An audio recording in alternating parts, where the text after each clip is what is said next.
Buenos dias. Now that you've had the opportunity to explore the vowels and practice their names and therefore their sounds, it's time for us to start exploring the consonants.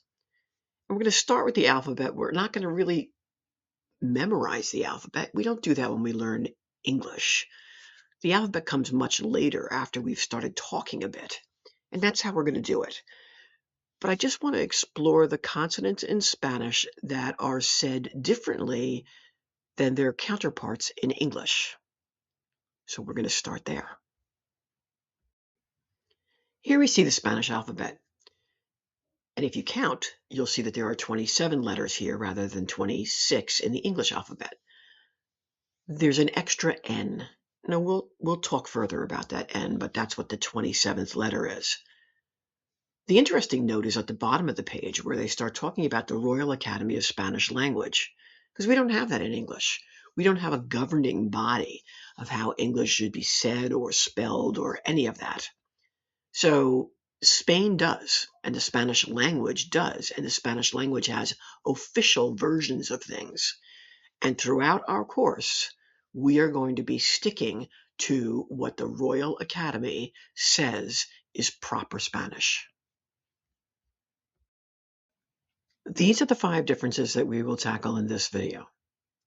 We'll talk about the Spanish H, the Spanish J, the Spanish combination double L, and we have to recognize that there are different blends in English and Spanish, blends, 2 consonants coming together to make one sound.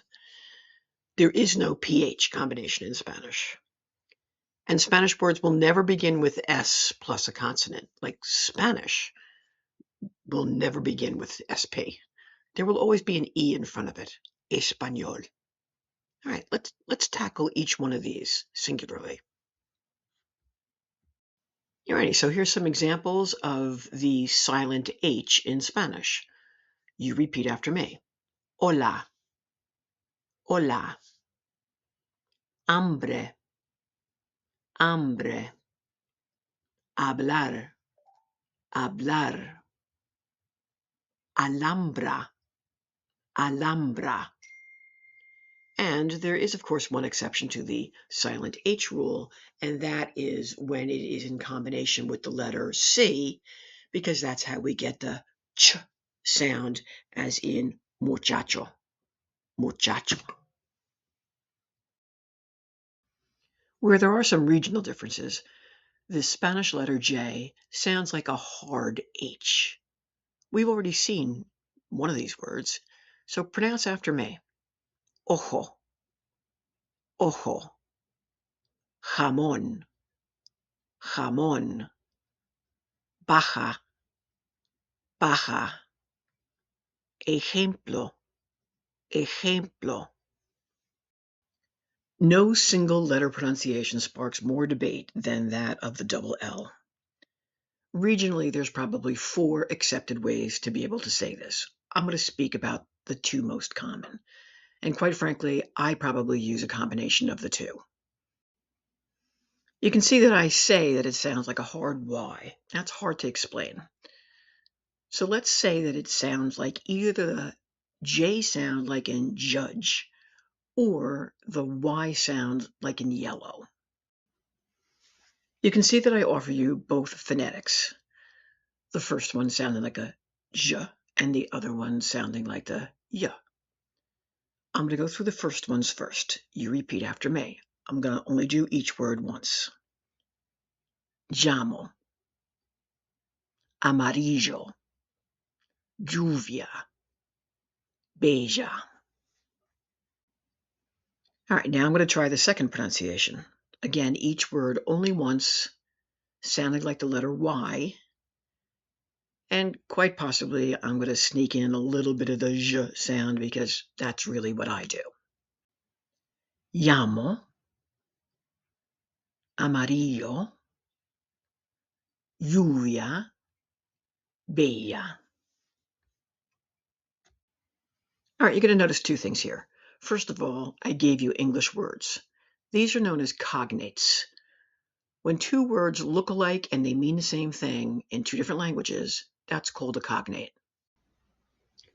Secondly, I did not give you the English phonetics of any of these words. I want to go back to really concentrating on the vowel sounds. You'll notice for every English word that there is a PH. In Spanish, we use the letter F. You wonder why there's even a PH in English since they're pronounced as Fs in English as well. Well, that has to do with how the words were borrowed from Greek by the Romans. But in any case, let's practice these words. I'll say each word twice. You repeat after me. Teléfono, teléfono. Fotografía, fotografía. Elefante, elefante. Finally, we're up to our last point of interest. Spanish words that begin with S plus a consonant. English words like school or Spanish or study begin with an S plus a consonant. You won't find that in Spanish. All of those words will begin with the letter E before the S. Repeat after me. Estudio, estudio. Español, español. Escuela, escuela. Well, hopefully you've gained something through this video's practice. Clearly, there's much more to go. So, until next time, hasta la vista, nos vemos. We'll be seeing you. Practice those vowels.